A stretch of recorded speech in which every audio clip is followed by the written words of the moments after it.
ধানের শীষের প্রার্থী যারা যখন একজন একজন করে বক্তব্য রাখছিল, তো ওনারা তাদের এলাকার বিভিন্ন দাবি দাওয়া উপস্থাপন করছে যে আপনারা ইনশাল্লাহ আগামী 12 তারিখে ধানের শীষকে নির্বাচিত করে, সমগ্র দেশ থেকে ধানের শীষকে নির্বাচিত করে সরকার গঠন করলে এই এলাকা এবং কোথায় কি কি করতে হবে। তা আমি বসে বসে চিন্তা করছিলাম, আমি তো এই দেশে 17 বছর থাকতে পারিনি, তাহলে এই দেশে আমার দেখা সম্ভব হয়নি, কিন্তু আপনারা তো ছিলেন, তাহলে গত 17 বছর হলোটা কি দেশে? এত যদি দাবি দেওয়া হয়ে থাকে তো হলোটা কি এলাকার? কিচ্ছু হয় নাই। কেন কিছু হয় নাই? হ্যাঁ, কেন কিছু হয়নি? কারণ এই যে আপনারা যে 12 তারিখে ভোট দিবেন, ভোট দিয়ে আপনারা আপনাদের প্রতিনিধিকে নির্বাচিত করবেন, যেই প্রতিনিধির মাধ্যমে আপনারা আপনাদের এলাকার সমস্যাগুলো সমাধান করবেন। সেটি সবজি বলেন, আম বলেন, এগুলো রাখার জন্য হিমাগারের ব্যবস্থা করা হোক, অর্থাৎ যারা এলাকার মানুষের দলমত নির্বিশেষে সব মানুষের বিভিন্ন সমস্যাগুলো দেখবে। তাই তো এরকম মানুষই তো আপনারা চান, তাই না? যারা এলাকা দেখভাল করবে। সেই জন্যই আমরা দেখে শুনে বুঝে আমরা জয়পুরহাট থেকে 2 জন এবং নওগাঁ থেকে আমাদের দলকে আমরা নির্বাচিত করেছি, যাদেরকে এবার আমরা ধানের শীষের তুলে দিয়েছি।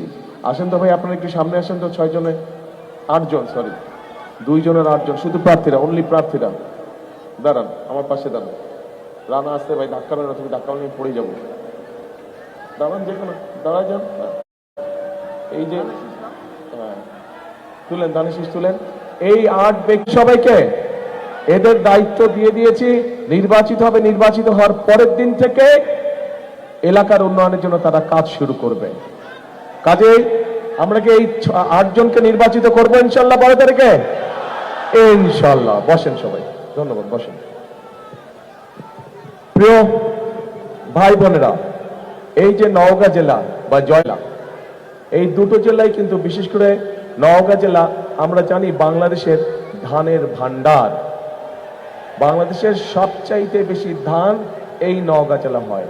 কিন্তু এই যে ধান হয়, বছরে প্রায় 3টি ধান হয়, তাই না? 3টি ফসল আছে।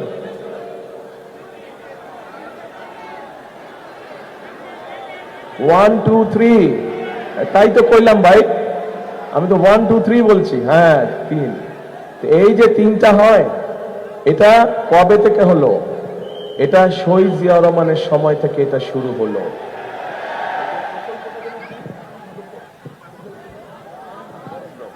এই বরেন্দ্র প্রকল্প শহীদ জিয়া যখন চালু করলেন, আস্তে আস্তে ধীরে ধীরে পরবর্তীতে খালেদা জিয়া এটিকে আরো প্রকল্প বড় করলেন। এইটার অংশ হিসাবে আস্তে আস্তে কৃষকরা পানি পেল এবং এখানে ধান উৎপাদন হলো, বছরে 3টা ধান উৎপাদন, এবং নওগাঁ বাংলাদেশের সবচেয়ে বড় ধান ভান্ডারে পরিণত হলো। প্রিয় ভাই বোনেরা, আমি সবসময় একটা কথা বলি, শুধু নওগাঁ জেলা না, নওগাঁ জেলা বলেন, জয়পুরহাট জেলা বলেন, বগুড়া জেলা বলেন, নাটোর বলেন, রাজশাহী বলেন, ময়মনসিংহ বলেন, কুমিল্লা বলেন, সব জেলাতেই কিন্তু আমাদের মূল পেশা, প্রধান পেশা কোন পেশা? কৃষক। আমাদের কৃষক ভাইরা। কাজেই কৃষক ভাইদেরকে যদি আমরা ভালো রাখতে পারি, তাহলেই বাংলাদেশ ভালো থাকবে। এইটি মনে প্রাণে আমরা বিশ্বাস করি।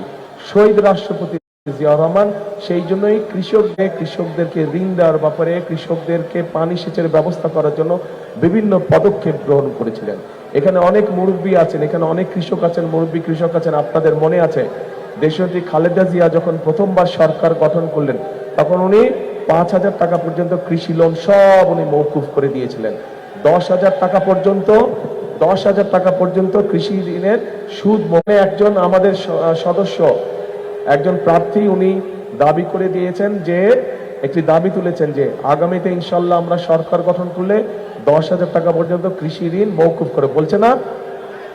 আজকে সকালেই আমি রাজশাহীতে ঘোষণা দিয়েছি, ইনশাল্লাহ বিএনপি সরকার গঠন করলে